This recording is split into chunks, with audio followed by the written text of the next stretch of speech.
Hey guys, we're going over the learning packet that we've been working on for a couple days now. So on the very first page, really there's only three answer choices here. We're either putting punishment if it's a behavior you don't ever want to happen again, or if it's reinforcement. There's two types of reinforcement on this particular page. Positive reinforcement, I'm adding something that you like to make sure you do that behavior again, or negative reinforcement, I'm taking away something that you probably don't like in order for you to do that behavior again. So number one, police pulling drivers over and giving them prizes for buckling up. They want them to buckle up, so they're giving something, they're giving prizes, so that's positive reinforcement. Number two, suspending a basketball player for committing a flagrant foul. So I don't want them to do a foul. I don't want them to foul anymore. So punishment. This worksheet is not asking whether it's positive punishment or negative punishment. Technically, this would be negative punishment because I'm suspending the basketball player. I'm taking away their ability to play. But for this, just for these cases, we're just going to use PUN for punishment, and then NR for negative reinforcement, and PR for positive reinforcement.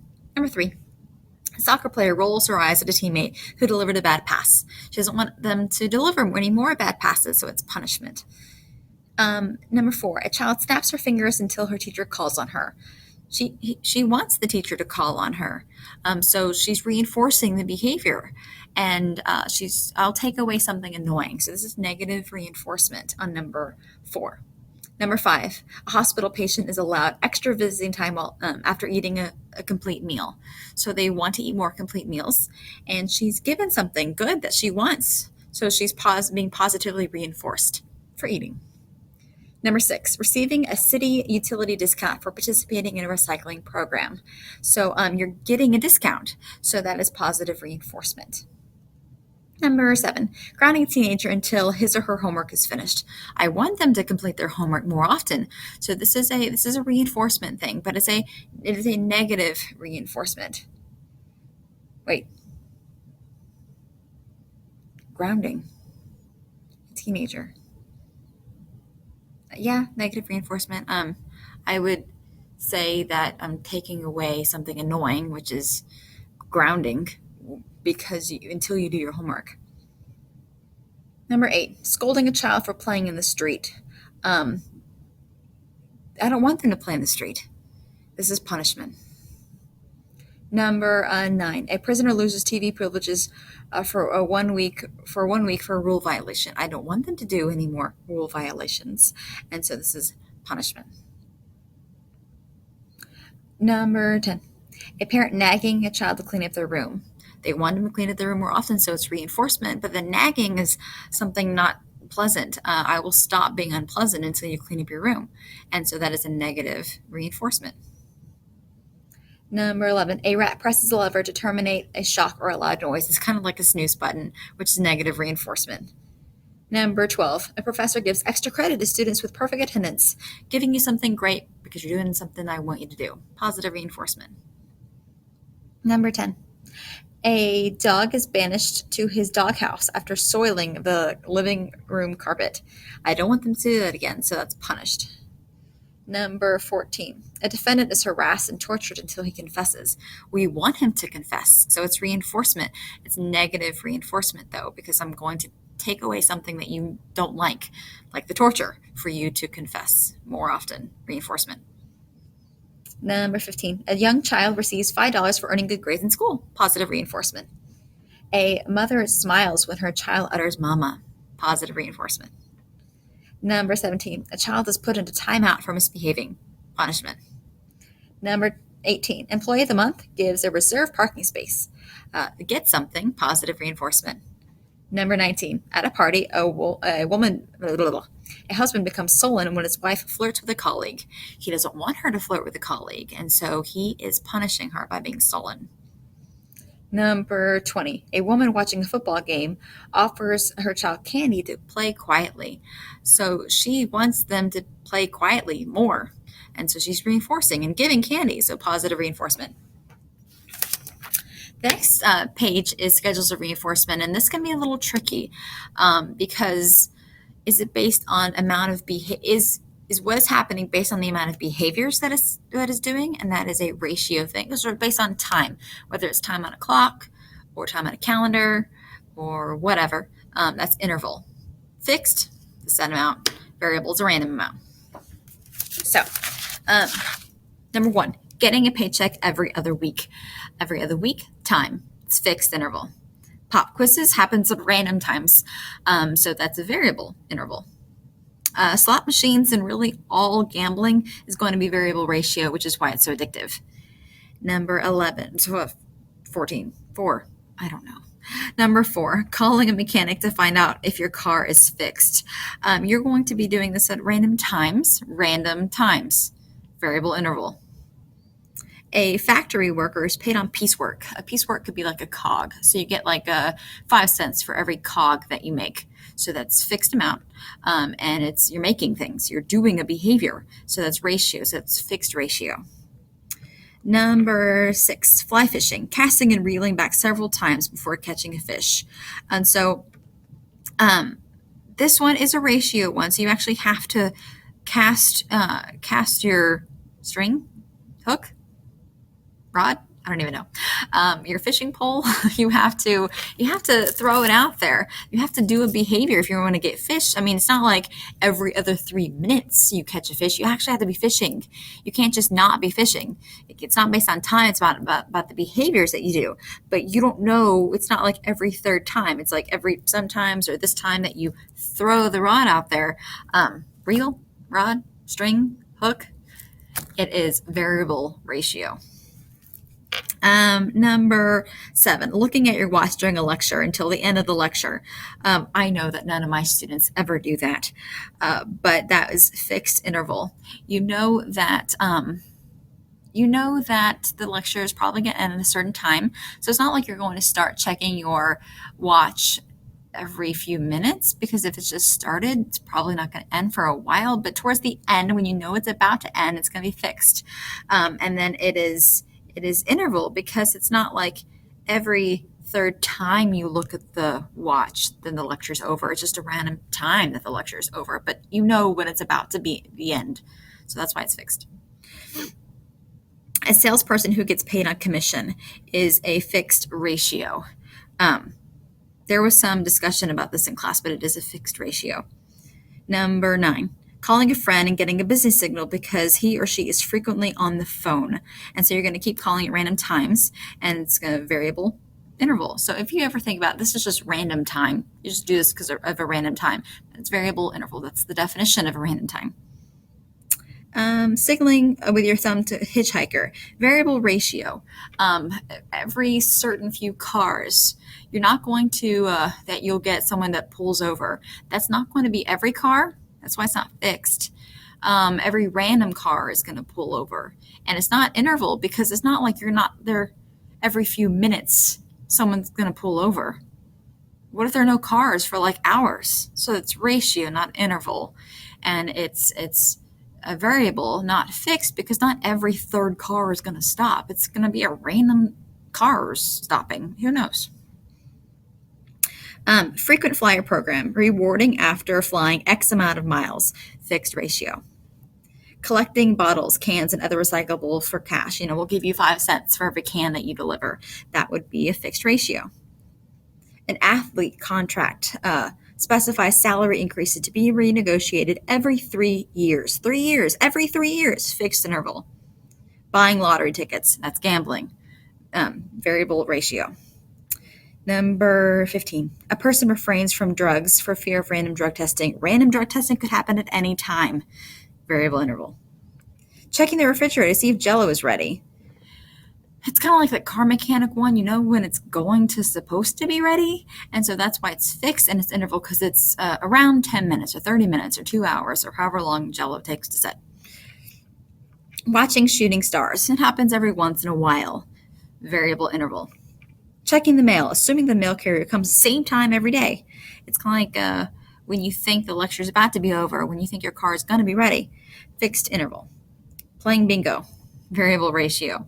Sometimes you hit bingo, sometimes you don't. A worker receives $1 for every 100 envelopes stuffed and sealed. Fixed ratio. You have to stuff those envelopes. Ratio. Every 100, you get $1. Fixed. Okay. This next page, really good practice for FRQ, for a multiple choice part of a test. And so let's look at these. Robert gets a ticket for driving under the influence that results in a $500 fine and suspension of his driver's license. This is operant conditioning because operant's all about rewards and punishments. And so what was the behavior involved? Driving under the influence. We're hoping that it's going to decrease. And what kind of punishment, what kind of consequences involved? It's punishment for sure. But you could say that it's positive punishment. He's getting a fine. And you could also say this is negative punishment. They're suspending his driver's license. So both of those are fine examples. Number 2. Chris is bitten by the neighbor's German Shepherd. Now, whenever he sees a dog in the neighborhood, she becomes afraid and runs away. She still enjoys petting her own family's Cocker Spaniel. This is classical, so we're talking about things that are associated together. And anytime that you just can't help it, it is involuntary, chances are it's going to be classical conditioning. All right, so unconditioned, learned, unlearned. This is the natural thing. The natural thing and the natural response is the unconditioned stimulus and unconditioned response. The conditioned stimulus and conditioned response is all about what you've now associated with that natural thing. So unconditioned stimulus is the German Shepherd dog bite. That's going to have a natural reaction of fear or pain or crying or whatever it is, natural reaction. It's not all that specific here. So you could just say fear of dog bite. But the conditioned stimulus, what have you now associated with that German Shepherd bite? All dogs in the neighborhood. And now you have the response of the conditioned response is fear of all dogs in the neighborhood. So this is an example of stimulus discrimination because if it was generalization, then she would be scared of her family's Cocker Spaniel, but she sees her family Cocker Spaniel as nice and sweet and loving and all the strange dogs as being scary and being afraid of those. And so she's discriminating against her dog, saying this dog is okay, but all those other dogs, the dogs that I don't know, they're the scary ones. So she's not afraid of her dog. That's discrimination. Number 3. Jacob's date was wearing a very alluring cologne, and the date itself was quite passionate. The following day, when Jacob gets into his car, he smells the lingering scent of his date's cologne and becomes transfixed with joy. So this is an example of classical conditioning. He's unconsciously associating these two events that go together. Unconditioned stimulus. What is the thing that naturally has a response? Well, the thing is the passionate date. And the unconditioned response is the joy from the date. It's completely fine to associate joy with a passionate date. But the stimulus, the conditioned stimulus that he's now associated with that passionate date is the smell of the cologne, the scent of the cologne. And now as a response is the joy from the scent of the cologne. I don't love the next question about whether this is generalization or discrimination. They didn't give us too many details of why that is, so I'm just gonna move on. Can Jacob forget about his date and just go purchase a bottle of cologne? He can. That's weird. He can. Will his reaction subside? Yes. Extinction. If he smells the cologne and never sees the date again, eventually the joy will go away as he no longer associates the cologne with that passionate date, as the memory from the passionate date disappears. So you would be having the CS without having any of the UCS, and eventually that association will fade. Number 4. Martin has a panic attack during a plane ride.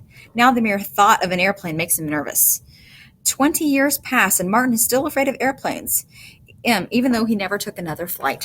So this is classical because he's associating two things together. The unconditioned stimulus was the panic attack. That's a natural thing that causes the natural reaction, and that's fear. So the UCS is a panic attack. The UCR is fear of the panic attack. He has now associated the panic attack with the airplane, and his now conditioned stimulus is airplanes. And his conditioned response now is fear of airplanes, fear of flying. Why hasn't this response extinguished? Because he never took another flight. He never had a flight without a panic attack. And so he never disassociated those two things together. If he was to fly 100 more times and never have another panic attack, then he wouldn't associate fear with airplanes. But because he now avoided them, um, you're always going to have the association. You're never going to give that up. It's never going to extinguish if you don't break that connection between those two things. Number 5. 5 is interesting. 5 is very real life. Shelly's in the grocery store with her dad. As they near the checkout lane, Shelly starts whining for a candy bar, but her dad says no. Shelly begins to cry and cries louder when her dad continues to refuse. At the checkout lane, in front of the cashier, Shelly throws herself on the floor and begins screaming. Her dad responds by grabbing a candy bar and giving it to her. She quickly quiets down and eats her candy bar. This exchange gets repeated on subsequent trips to the grocery store. Okay, so this is operant conditioning, just because there's rewards and punishments here. But here's the thing. What's her behavior? She will scream until she gets her way. She wants to get her way. So she's actually trying to reinforce her dad by using negative reinforcement. She's the nasty alarm clock. She's screaming. She's the nagging until she gets her way. His behavior, though, he gives in. He wants her to be quiet. What gets her to be quiet, what gets her to stop her temper tantrum, is that he actually positively reinforces her. She throws a tantrum. He gets her exactly what she wants. Everyone wins except no one wins, because this situation should have handled differently. He should have not given in. Eventually, she will stop whining if she never is reinforced for her whining. Number 6, your bright cat has learned that the presence of your presence in the kitchen is associated with food. Your cat has also learned that he can encourage your presence in the kitchen on Saturday mornings by sitting on your chest and meowing when you're obviously trying to sleep. You decide to get up and feed your cat to shut it up, but the problem only gets worse on subsequent weekends. Okay, so is this classical or operant? Well, your cat has learned classically. Your cat has associated you in the kitchen with food. So, kitchen, the kitchen and the wanting of the food in the kitchen is UCS and UCR, and the association is you in the kitchen. So you in the kitchen, the wanting of the food, that is CS and CR. But the cat has learned through classical conditioning, but it's trying to teach you with operant conditioning. It is going to negatively reinforce you by standing on your chest and meowing until you get up and feed it. All right, number 7. You throw a wild party at which you consume too much alcohol, which is vodka and orange juice. You become very sick and spend a few hours vomiting. The next morning, while cleaning up the mess, you get a whiff of the vodka and orange juice that were still sitting out in the kitchen. You immediately become nauseated and run to the bathroom to vomit some more. Pretty picture, isn't it? Okay, so we have, I'm going to say is this just classical? The UCS, what you naturally become sick to is the over drinking is the stimulus. The response is vomiting. But now what you associate it is the smell of the vodka and orange juice. And you throw up. So it's now the vomiting to the smell. So the UCS, over drinking alcohol, getting too drunk. UCR, throwing up because you got too drunk. CS, the smell of what you drank the night before. And CR, throwing up to the smell. That's it, I believe. Pretty sure. It seems like they're asking for more, but I don't think there's any more there unless you see anything. So hopefully this answers any questions that you have about this learning packet with classical conditioning and operant conditioning, both the schedules of reinforcement, the differences between reinforcement and punishment, and all those UCSs, UCRs, CSs, and CRs. So if you have any questions, you can message me. You can leave a comment on this video. You can get on Google Classroom and message me that way. You can email me. You can text me through Remind, anything like that, or you can just talk to me in class.